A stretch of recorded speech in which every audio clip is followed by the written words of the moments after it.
We'll now look at another way to differentiate called implicit differentiation. And this is for certain types of graphs that actually can't be defined in terms of y. As an example, x cubed plus y cubed equal to 4xy. This is not something that we could easily solve for y. In fact, it's defined differently. So we want to still figure out how we can do this. And we still want to be able to take the derivatives. So essentially, we're going to have 4 steps.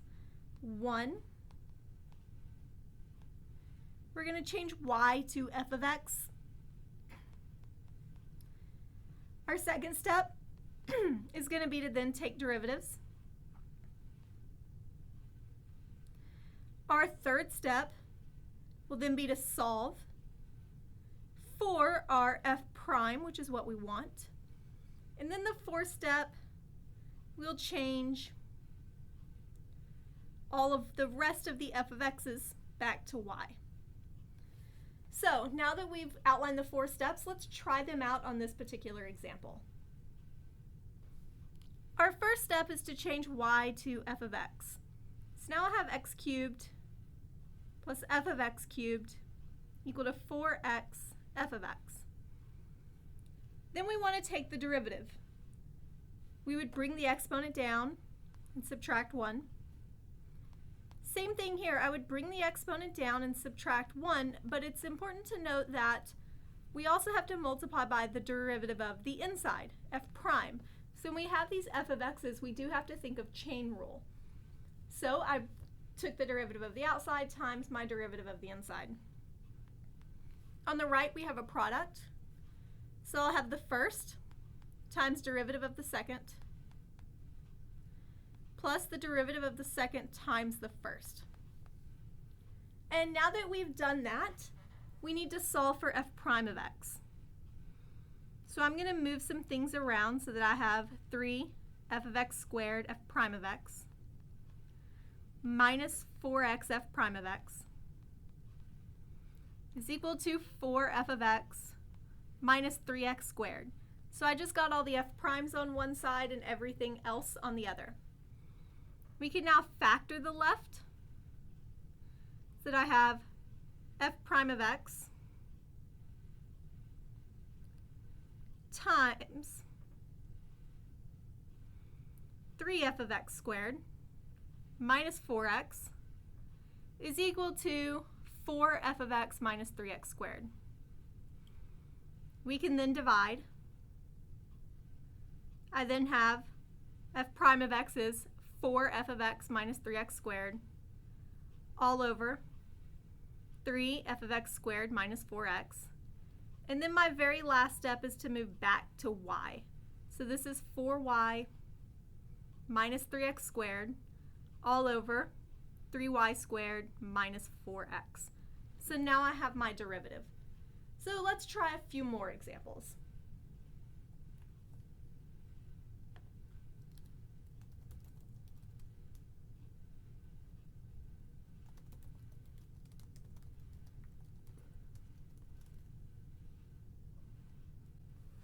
For my next example, I have x sine y plus y sine x equal to 1. First step is to change the y's to f of x. So I have x sine f of x plus f of x sine x equal to 1. We'll then need the product rules. So I have the first times the derivative of the second. The derivative of sine is cosine, and we do have to use the chain rule. So we need to multiply by the derivative of the inside, which is f prime, plus the derivative of the first, which is 1, times the second, which is sine f of x. We then need to do another product rule. We have the first times the derivative of the second, plus the derivative of the first, times the second. And then on the right-hand side, the derivative of 1 is 0. So now I need my f primes on one side and everything else on the other. So I have, and I'm going to rewrite this slightly, f prime of x times x cosine f of x plus f prime of x sine x is equal to negative sine f of x minus f of x cosine x. I can factor out the f prime, and I'm going to go ahead and switch to y's. So x cosine y plus sine x equal to minus sine y minus y cosine x. And then finally we can divide.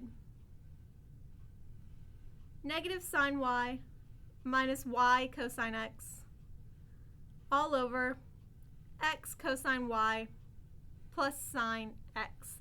So you can see how these can get out of hand. I have a lot of work here.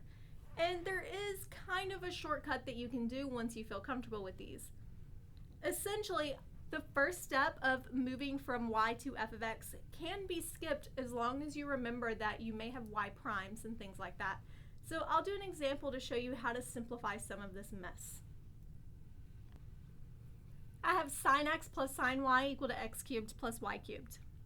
The derivative of sine x is cosine x.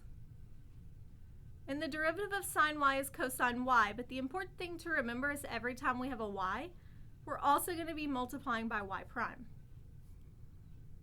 On the right, I would have the derivative of x cubed, which is 3x squared, and the derivative of y cubed, which is 3y squared, but once again, every time we have a y, we need a y prime. I'm then going to get the y primes together. Y prime cosine y minus 3y squared y prime equal to 3x squared minus cosine x. I can factor out the y prime. I then have y prime times cosine y minus 3y squared equal to 3x squared minus cosine x. And then finally I can divide. The derivative is 3x squared minus cosine x over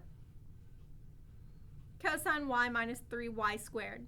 So it is possible to do it without all of the notation as long as you remember that anytime you write down a y, you're also going to be multiplying by y prime.